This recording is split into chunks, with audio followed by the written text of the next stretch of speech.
સંચાલિત ઠક્કર બાપા ઉત્તર બુનિયાદી આશ્રમ શાળાની અંદર સુરત કતાર ગામથી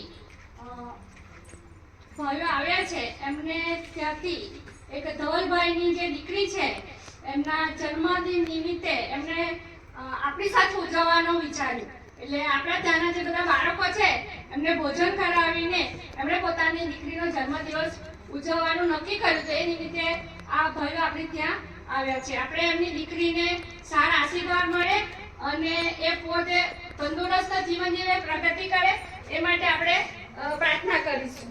બરાબર.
મોટો બાઉલ સંકેત આમાં ઢોળાય જશે.